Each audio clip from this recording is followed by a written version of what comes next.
ती आणि पाऊस यांचं नातं गुंफलेलं आणि ग्रामीण भागातील शेतकऱ्याच्या शिवारात एक संगीत तयार केलेलं आहे आणि खूप छान, थोडक्यात पण खूप छान वर्णन केलेलं आहे. धन्यवाद सर. यानंतर कविता सादर करण्यासाठी मी निमंत्रित करीत आहे नंदाताई कोकाटे यांना. नंदाताई येऊन आपली सुंदर कविता सादर करावी. मी सौ नंदा कोकाटे, ठाणे येथून आलेली आहे. माझ्या कवितेचं शीर्षक आहे साजण तू माझा होशील का. कल्पनेतून लिहिलेली कविता आहे, माझं वैयक्तिक आयुष्य नाही आहे. झाले गेले विसरून सारे पुन्हा फिरून येशील का. झाले गेले विसरून सारे पुन्हा फिरून येशील का. किलमिश मनातील झटकून सारे साजण तू माझा होशील का. तू पुन्हा एकदा येशील का. आठवती का तुला आपुले दिवस रोज ते फुलायचे.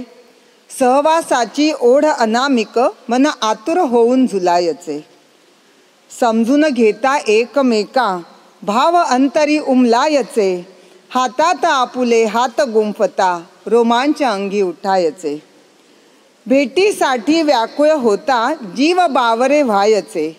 कधी कधी वाट पाहता नयनही पाणावयाचे. स्पर्शासाठी मन आसुसता अंगी मोरपीस फिरायचे. मग विसरून साऱ्या क्लेश चिंता एकमेका कवेत घ्यायचे. रुसवे फुगवे जरी निरंतर एक पाऊल मागे हटायचे. थोडे तुझे थोडे माझे करत पुन्हा सख्य जमायचे. मग आता असे का अंतर पडले तुझ्या माझ्यात विचारांचे.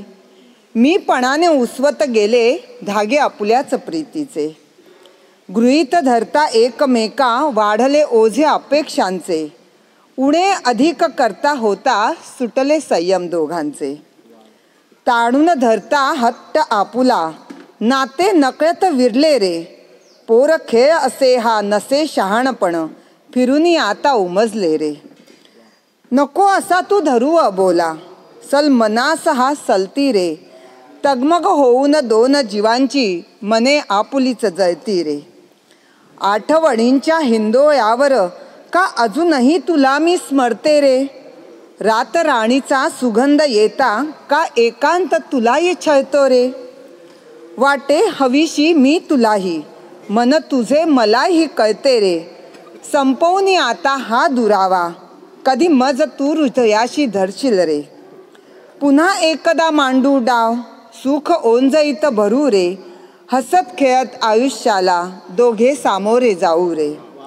सोबतीने चालताना देऊ एकमेका आधार रे.